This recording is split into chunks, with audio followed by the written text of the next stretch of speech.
Karena kan kalau kita lihat DFK itu organisasinya tuh banyak banget.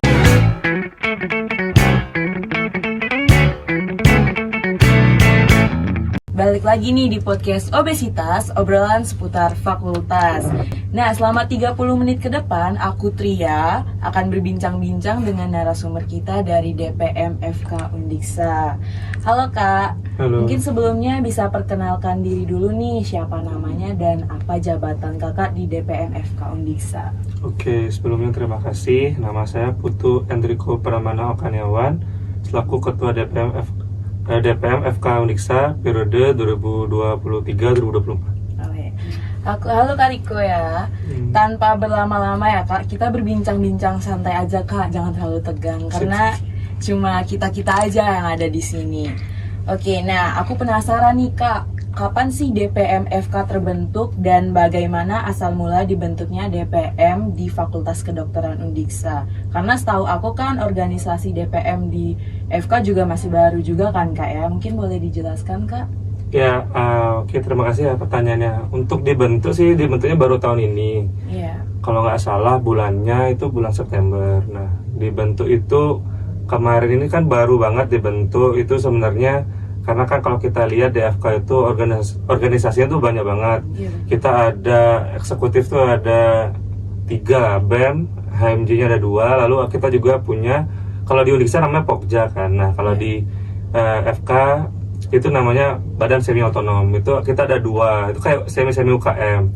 Nah, karena itu sudah lumayan banyak nih, ada 5, istilahnya kan eksekutifnya kata 3. Iya. Nah, tapi semi otonom itu kan sebenarnya agak mirip-mirip kerjanya ke eksekutif. Nah, jadinya karena udah banyak banget nih eksekutif, nah jadi dari aku sama temanku ada wakil satunya namanya BK, kita berinisiatif ke Dr. Budi, ke WD3 kita, gimana kalau biar imbang, biar konflik-konflik di internal itu tidak terlalu banyak, gimana kita buat penengahnya aja, itu kita buat DP. Oke, seperti itu Kak ya. Jadi banyak banget ya organisasi di Fakultas Kedokteran Kak ya. Oke, selama kakak menjabat tuh apa sih tantangan terbesar yang dihadapi gitu oleh DPM FK dalam menjalankan tugas-tugasnya di Fakultas Kedokteran? Nah, tentu karena kan kalau kita di FK itu tentunya tantangannya itu dari nyari anggota. Kenapa? Karena kalau di FK itu untuk kaderisasinya itu ada namanya magang. Nah, di mana untuk BEM, HMJ itu udah ada magangnya masing-masing. Sedangkan kita DPM kan baru. Karena mahasiswa FK itu wajib dia magang di organisasi tersebut. Karena mereka wajib, jadinya mereka itu sudah terikat sama HMJ sama BEM-nya. Nah, oleh sebab itulah kita agak sulit konsolidasi mencari anggotanya karena mereka sudah terikat. Jadi kita harus rapat berkali-kali untuk ya biar maulah mereka melepaskan beberapa magang itu join ke DPM gitu. Terus juga ya mungkin yang jadi kendala karena DPM ini kan diminta sama wakil dekan kita itu untuk perwakilan itu masing-masing angkatan, dimana makanya di sini ada saya sebagai anak koas, lalu ada anak semester 7 juga yang sudah mau skripsian. Nah, jadi kendalanya memang karena usia dari pesertanya itu dari anggotanya itu udah lumayan tua-tua gitu. Jadi dari kesibukannya juga banyak dirinya. Oh, begitu. Jadi kalau mau jadi DPM di FK itu dari semester berapa aja Kak, sampai semester berapa gitu? Dari semester 1 sampai koas tahun terakhir masih bisa. Yang jelas dia masih menjadi mahasiswa aktif Di FK Undiksa ya. Oh iya. Oke Kak, nah pertanyaan aku selanjutnya nih Kak, kalau nggak salah Komisi 3 di DPM FK itu sendiri sama kayak Komisi 3 di DPM FIS, maaf Kak, yang dimana mengarah ke bidang advokasi dan aspirasi kan. Nah, aku mau tanya, gimana sih DPM FK menampung aspirasi seluruh mahasiswa kedokteran gitu Kak? Nah, mungkin untuk aspirasi sebenarnya kita itu sistemnya itu kan ada fraksi-fraksi angkatan. Nah, ada fraksi-fraksi angkatan, kita di masing-masing angkatan punya nama-namanya sendiri-sendiri. Kalau angkatanku namanya angkatan Neokortex, mungkin di angkatan yang 2021 kayak Dika tuh wakil 2 tuh angkatannya namanya kolumna vertebralis. Dimana anggota-anggota DPM itu kan cuma ada 20 kan, dan dibagi menjadi masing-masing angkatan. Jadi nanti dari masing-masing angkatan itulah yang akan share dari Google Form atau menanyakan langsung kepada teman-teman angkatannya. Jadi DPM ini rencana ingin menjadi seperti teman curhat gitu untuk teman-teman angkatan yang punya keluhan entah di pendidikan, entah dengan dosen ataupun dengan organisasi lainnya. Jadi fokusnya itu adalah kita membaurnya, jadi lebih membaur untuk mendapatkan info itu lebih enak aja. Nah, nanti tahapannya itu tentu nanti kita bakal saran-saran masuk kita bakal kaji bareng-bareng, lalu kita akan serahkan itu kepada stakeholder, bisa ke organisasinya, misalnya ada yang konsul masalah HMJ kebidanan misalnya, dia langsung kita kirimkan kajian ke mereka, nanti minta mereka balas, lalu kalau mereka sudah balas, lalu kita posting di sosial media. Jadi kita prinsipnya transparansi, jadi semua advokasi dan semua jawaban kita share. Nanti juga bakal ada namanya advokasi ke stakeholder langsung ke dekanat. Jadi nanti jika ada keluh kesah ke dekanat, kita akan buat forum ke dekanat. Jadi kita akan kirim kajiannya ke dekanat dan kalau perlu kita membuat forum. Oh, berarti nggak beda jauh lah kayak sama DPM FIS. Cuma karena kami kan banyak mahasiswa gitu Pak yang suka berbicara empat mata gitu. Jadi DPM FIS itu sering mengadakan mungkin audiensi dengan mahasiswa gitu Kak. Nah, kalau DPM FK itu sendiri ada nggak sih Kak program atau inisiatif unggulan gitu yang sedang dikerjakan oleh DPM FK untuk membantu aspirasi mahasiswa? Yang kalau kita tahu itu kan pasti banyak banget aspirasi dan pasti susah juga Kak ngumpulinnya. Nah, mungkin kalau yang unggulan kita sih yang sebenarnya kita terinspirasi dari DPM FK UNUD, dimana di komisi 2 kita itu ada fungsi monitoring. Nah, dimana kita itu rutin untuk ikut dalam mengawasi kepanitiaan di BEM ataupun HMJ, dimana nanti kita akan membuat penilaian langsung dan kita posting langsung di IG DPM. Mungkin bisa dilihat di IG DPM FK Undiksa, itu di sana sudah ada postingan terkait penilaian dari kita terkait bagaimana dia persiapannya, intra kegiatan sampai evaluasinya, dan juga ada masukan dan saran dari mahasiswa langsung kita masukkan tanpa edit. Mungkin kalau kata-kata yang kurang bagus seperti kayak agak kasar dan lain kita edit, tapi seluruh aspirasi dari mahasiswa itu kita tuangkan langsung di sosial media. Jadi mahasiswa langsung melihat apa sih evaluasi dari kegiatan ini. Mungkin itu sih yang sementara jadi unggulan kita di awal. Jadi kita benar-benar memegang prinsip transparansi. Oke, gitu ya Kak ya. Oke, ngomong-ngomong soal Komisi 2 nih Kak, seperti yang kita tahu kan emang bidangnya monitoring ya Kak ya, sama pengawasan gitu. Ada nggak sih Kak kesulitan tersendiri dari melakukan pengawasan selama menjabat di DPM FK Undiksa ini Kak? Nah, ya mungkin yang kita ketahui kan, mungkin ini sekalian ya teman-teman di Fakultas Hukum pasti selalu belajar terkait trias politika kan, eksekutif, legislatif, yudikatif.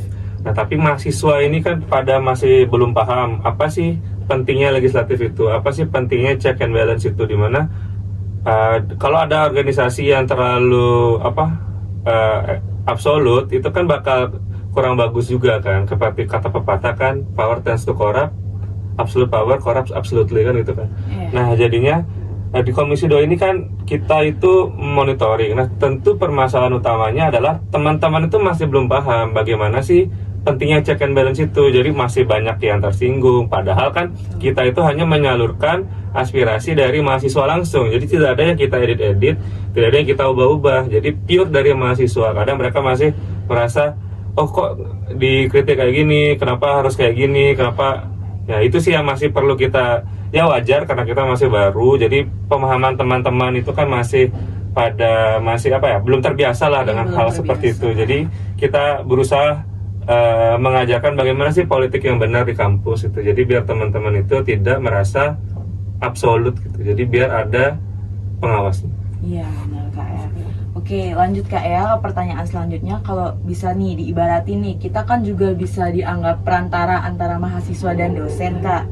Maaf Kak, dengan mahasiswa dengan dekanat maksud saya kan. Karena kita juga menampung aspirasi dan sebagainya. Nah, gimana sih cara DPM FK berperan dalam menjaga hubungan baik antara mahasiswa dan dosen di lingkungan Fakultas Kedokteran?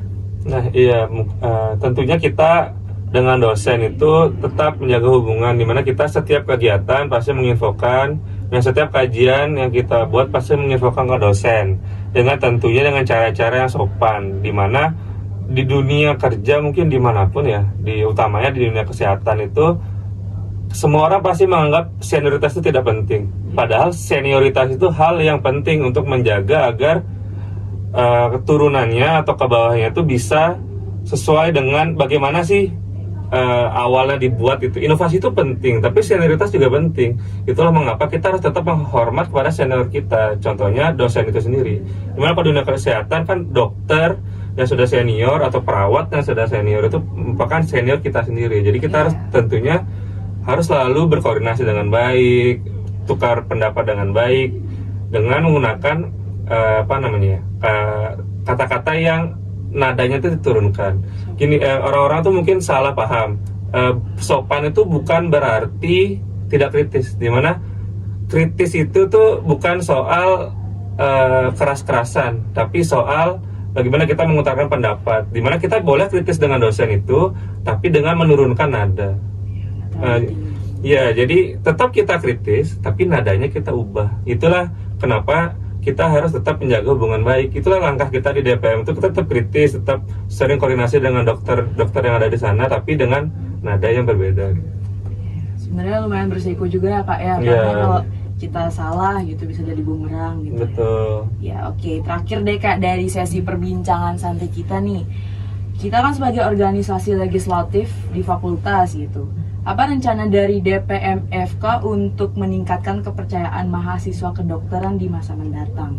Ya mungkin kita tetap konsisten sih utamanya, untuk akhir-akhir ini kan sudah lumayan kita sering nih publis terkait bagaimana tanggapan mahasiswa yang langsung terlibat di kepanitiaan itu. Mungkin akhir-akhir ini mungkin karena agak kurang tahu juga ya, apakah mungkin mereka agak kurang aktif dalam mengirimkan saran atau nggak enak, mungkin jadinya mungkin di beberapa bulan terakhir ini jadi agak sedikit aspirasi yang masuk. Kecuali kita kulik, benar-benar kulik baru dapat gitu. Jadi kedepannya mungkin tetap kita konsisten untuk melakukan monitoring, memberikan evaluasi yang benar kepada panitia, kepada eksekutif agar mereka bisa mawas diri lah istilahnya. Dan kita juga tidak buta dalam menerima kritik. DPM juga butuh kritik dari teman-teman eksekutif, dari teman-teman mahasiswa. Jadi ya sama-sama saling saling inilah seimbang lah. Itulah penting, check and balance. Jangan anti kritik ya Kak. Ya betul. Oke Kak, karena udah habis nih pertanyaan dari kita nih, nggak terasa juga nih kita ngobrolnya. Sebelumnya aku makasih banget ke kakak-kakak dari DPM FK Undiksa nih udah nyempetin waktunya buat hadir di podcast kita. Jadi sekian Kak dari kami ya, makasih banget nih Kak. Siap, terima kasih. Waktunya nih, oke. Baik, sekian maksudnya podcast dari saya, maaf. Saya tutup dengan Parama Santi. Om Santi Santi Santi Om. Selamat siang dan salam harmoni.